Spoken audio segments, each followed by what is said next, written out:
नमस्कार, नियोजन competition cracker channel में आपका स्वागत है। देखते हैं आज की महत्वपूर्ण खबरें। 8वें वेतन आयोग के गठन को मिली मंजूरी।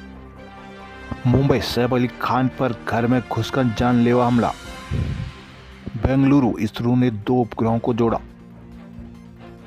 हरिद्वार में 3 दोस्तों ने युवक को मार डाला। उत्तराखंड में बारिश और बर्फबारी से बड़ी ठिठुरन। देहरादून, कर्मकांड जागर की भी पढ़ाई करेंगे अब छात्र। दिल्ली विधानसभा की चुनाव की गहमागहमी के बीच केंद्र सरकार ने गुरुवार को केंद्रीय कर्मचारियों के लिए 8वें वेतन आयोग के गठन को मंजूरी दे दी है। आयोग की सिफारिशें वर्ष 2026 से लागू होंगी। कैबिनेट की बैठक के बाद केंद्रीय सूचना और प्रसारण मंत्री अश्विनी वैष्णव ने बताया कि प्रधानमंत्री नरेंद्र मोदी ने 8वें वेतन आयोग के गठन का निर्णय लिया है। वैष्णव ने कहा कि आयोग के अध्यक्ष और 2 सदस्यों की नियुक्ति जल्द की जाएगी। उन्होंने कहा कि 2025 में नए वेतन आयोग के गठन से यह सुविधा सुनिश्चित होगा कि 7वें वेतन आयोग का कार्यकाल पूरा होने से पहले इसकी सिफारिशें प्राप्त हो जाए। उन्होंने कहा कि इसे लेकर केंद्र और राज्य सरकार और अन्य पक्षों के साथ परामर्श भी किया जाएगा। 7वें वेतन आयोग की सिफारिशें 2026 तक जारी रहेंगी। 7वें वेतन आयोग का गठन 2014 में किया गया था और इसकी सिफारिशें 1 जनवरी 2016 से लागू हुई थी। इससे करीब 1 करोड़ केंद्रीय कर्मचारियों और पेंशन भोगियों को फायदा हुआ था। 7वें वेतन आयोग को लागू होने से वित्त वर्ष 2016-17 में खर्च में 1 लाख करोड़ रुपये की वृद्धि हुई थी।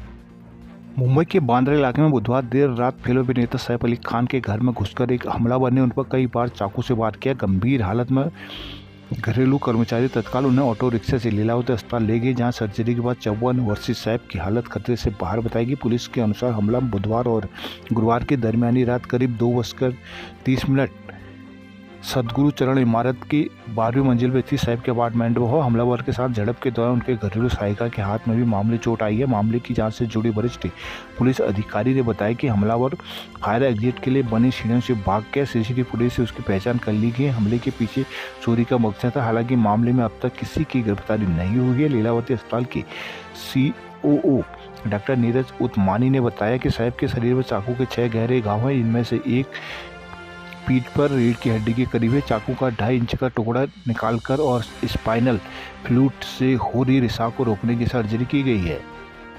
उत्तराखंड में गुरुवार को बारिश और बर्फबारी के बाद ठिठुरन बढ़ गई है। शुक्रवार को राज्य में मौसम साफ रह सकता है। हालांकि पहाड़ों में पाला, हरिद्वार और उधमसिंह नगर में कोहरा रह सकता है। गुरुवार सुबह गंगोत्री, यमुनोत्री की चोटियों के साथ ही हर्षिल चोटी में भी जमकर बर्फबारी हुई है। गंगोत्री हाईवे गुरुवार को सुक्की टॉप से गंगोत्री तक बाधित रहा। चमोली में पर्यटन स्थल औली में फिर बर्फबारी हुई। पर्यटकों ने औली में बर्फबारी का आनंद उठाया।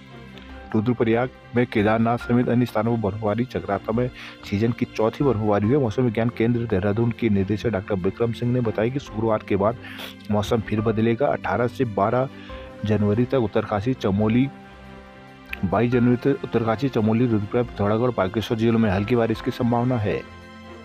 उत्तराखंड के सरकारी स्कूलों में ऑटोमोबाइल, फैशन डिजाइनिंग, एनिमेशन के साथ ही छात्रों को पारंपरिक ज्ञान से जुड़े पूर्वविदाई, कर्मकांड, जागर आदि की पढ़ाई भी कराई जाएगी। राष्ट्रीय शिक्षा नीति 2020 NEP के तहत तैयार किए जा रहे राज्य स्तरीय पाठ्यक्रम चर्चा में 53 ऐसे ट्रेंड चिन्हित किए गए हैं जो व्यावसायिक शिक्षा के रूप में शामिल किए जा सकते हैं। राज्य शैक्षिक अनुसंधान और प्रशिक्षण परिषद SCERT ने कक्षा 3 से 12वीं तक के पाठ्यक्रम का शुरुआती खाका तैयार कर लिया है, जिसे विभिन्न विषयों के साथ रोजगार विशेष फोकस रखा गया है। मालूम हो कि NEP में शिक्षा को प्राचीन आधुनिक ज्ञान से जोड़ते हुए शिक्षा को रोजगारपरक बनाने पर भी जोर दिया गया है।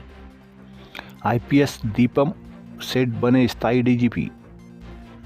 8वें वेतन आयोग में दूर की जाए 7वें वेतन आयोग की खामियां। उत्तराखंड के शिक्षक और कर्मचारी संगठनों ने 8वें वेतन आयोग के गठन की घोषणा का स्वागत करते हुए 7वें वेतन मान की सभी खामियों को दूर किए जाने की मांग की है। आयकर कटौती की सीमा में वृद्धि के साथ ही ACP की पुरानी खामियों को 8वें वेतन आयोग में दुरुस्त किए जाने पर जोर दिया है। राज्य कर्मचारी संयुक्त परिषद के अध्यक्ष अरुण पांडे ने बताया कि 8वें वेतन आयोग में कर्मचारी हितों का विशेष ध्यान रखा जाए। उम्मीद है कि केंद्र सरकार की तरह राज्य सरकार भी जल्द राज्य के कर्मचारियों को 8वें वेतन आयोग की सिफारिशों का लाभ प्रदान करेगी। केंद्र सरकार आयकर कटौती की सीमा में भी वृद्धि की व्यवस्था सुनिश्चित करे। उत्तरांचल पर्वतीय कर्मचारी शिक्षक संगठन उत्तराखंड संगठन के प्रदेश संरक्षक पंचम सिंह बिष्ट ने प्रदेश सरकार से मांग की है कि चुनाव संहिता आचार संहिता के तत्काल बाद उत्तराखंड प्रदेश में केंद्र की भांति 8वां वेतन आयोग की समिति गठित की जाए। देहरादून 38वें राष्ट्रीय खेलों के उपकरण 20 जनवरी तक आयोजन स्थल पर पहुंचाए जाएंगे। रेखा आर्या। खेल मंत्री रेखा आर्या ने 38वें राष्ट्रीय खेलों के आयोजन से जुड़े सभी खेल उपकरण 20 जनवरी तक खेल आयोजन स्थलों तक पहुंचाने के निर्देश दिए हैं। इसके साथ ही उन्होंने आयोजन की अन्य तैयारियों को समय पर पूरा करने के निर्देश दिए हैं। खेल मंत्री ने गुरुवार को खेल सचिवालय में राष्ट्रीय खेलों की तैयारियों की समीक्षा की। मुनस्यारी में बर्फबारी और पिथौरागढ़ में बारिश। आदि कैलाश को जोड़ने वाले मार्ग में हिमपात से हुई दिक्कत। मुनस्यारी में साल की दूसरी बर्फबारी हुई। गुरुवार को यहां बर्फबारी हुई। हिमपात होने से पर्यटक उत्साहित हैं। उधर धारचूला से लेकर मुनस्यारी के उच्च हिमालयी क्षेत्रों में ताजा हिमपात के बाद बर्फ की चादर बिछ गई है। निचले इलाकों में बर्फबारी, मौसम के बदले मिजाज के बाद बारिश देखने को मिली है। बारिश बर्फबारी के बाद जिले भर में कड़ाके की ठंड पड़ रही है। मुनस्यारी तहसील के साथ ही उच्च हिमालयी क्षेत्र पंचाचूली, राजरंबा, हंसलिंग, छिपरा केदार, मिलम, लासबाग, खलिया आदि इलाकों में भी बर्फबारी हुई है। गुरुवार को तड़के यहां एकाएक मौसम ने रुख बदला और बर्फबारी शुरू हो गई। सबसे अधिक बर्फबारी मिलम में देखने को मिली है। यहाँ 6 इंच के करीब बर्फबारी गिरी है। खलिया में भी 3 इंच बर्फ गिरी है। बाताली में भी 2 इंच बर्फ गिरी। बर्फबारी के बाद न्यूनतम तापमान में खासी गिरावट आई है। मुनस्यारी तहसील मुख्यालय में न्यूनतम तापमान -1 डिग्री दर्ज किया गया है। थल के बराड़ परियोजना की नहर से हो रहा है रिसाव खतरा। थल के बराड़ लघु जल बिजली परियोजना की नहर के पानी के कई जगहों रिसाव से भू कटाव का खतरा बना हुआ है। कई मकानों व व्यापारिक प्रतिष्ठानों को खतरा बताते हुए लोगों ने प्रभावी कार्रवाई की मांग की है। करीब 1 किलोमीटर दूर एक होटल के समीप ऊपरी तरह से पानी का रिसाव लगातार हो रहा है। व्यापार मंडल अध्यक्ष वीरेंद्र सिंह सामंत ने बताया कि कई बार विभाग को बता दिया गया है, लेकिन कोई कार्रवाई न होने से भवन को खतरा हो रहा है। कहा कि इस नहर के पानी के रिसाव होने से भू कटाव का खतरा बना हुआ है। टनक और उत्तरायणी कौतिक में अल्मोड़ा के कलाकारों ने मचाया धमाल। अल्मोड़ा में बारिश से गिरा तापमान, कड़ाके की ठंड से जूझ रहे हैं लोग।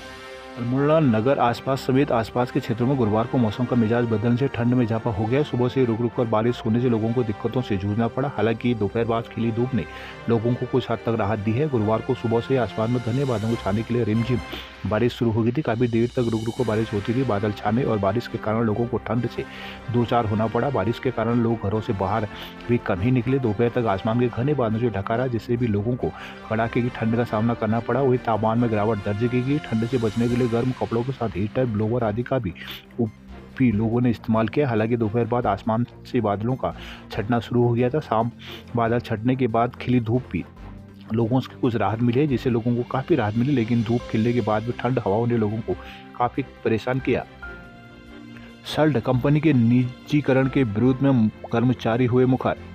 वुहान में दवा फैक्ट्री कर्मचारियों का प्रदर्शन गुरुवार को भी जारी था। कर्मचारियों ने सरकार के खिलाफ नारेबाजी पर कर रोष जताया। कहा कि जब तक सरकार निजीकरण का फैसला वापस नहीं लेती, कर्मचारी विरोध में डटे रहेंगे। गुरुवार को 98 दिन भी IMPCL कर्मचारी धरने पर डटे रहे। बैठक कर धरना प्रदर्शन को 3 महीने से भी अधिक का समय हो गया, लेकिन सरकार ने अभी तक कंपनी के निजीकरण का फैसला वापस नहीं लिया है, जिससे कर्मचारियों में आक्रोश व्याप्त है। कर्मचारी संघ के अध्यक्ष जलपाल सिंह रावत ने कहा कि सरकार के निजीकरण के फरमान के खिलाफ कर्मचारियों की लड़ाई तब तक जारी रहेगी जब तक फैसला वापस नहीं लिया जाता। बागेश्वर उत्तरायणी कौतिक की धूम, लोक कलाकारों के गीतों पर नाचे दर्शक। रानखेत ताड़ीखेत को एक अदद वाहन पार्किंग की अब भी दरकार। ऐतिहासिक ताड़ीखेत कस्बा शहर का रूप ले चुका है, लेकिन तमाम प्रयासों के बावजूद आज तक अदद वाहन पार्किंग उपलब्ध नहीं हो सकी। इस कारण लोग सड़क किनारे वाहन को खड़ा करते हैं, जिससे बाजार में अव्यवस्था हो रही है और रात्रि में वाहनों से तेल चोरी और तोड़फोड़ की घटनाएं भी आम हो गई है। ताड़ीखेत समेत कई जगहों की आबादी निरंतर बढ़ रही है। हालांकि मुख्यालय होने के कारण यहाँ 130 ग्राम सभाओं के लोग प्रतिदिन वाहन लेकर पहुँचते हैं। वहाँ वाहन को खड़ा करना उनकी मजबूरी बन जाती है। तमाम अव्यवस्थाओं को देखने के बाद पार्किंग की सुविधा नहीं मिल सकी है। नगर में आए दिन जाम लग जाता है। विवाह समारोह आदि सार्वजनिक कार्यक्रम होने पर परेशानी अधिक बढ़ जाती है। दूर दराज से आने वाले लोगों को परेशानी का सामना करना पड़ता है।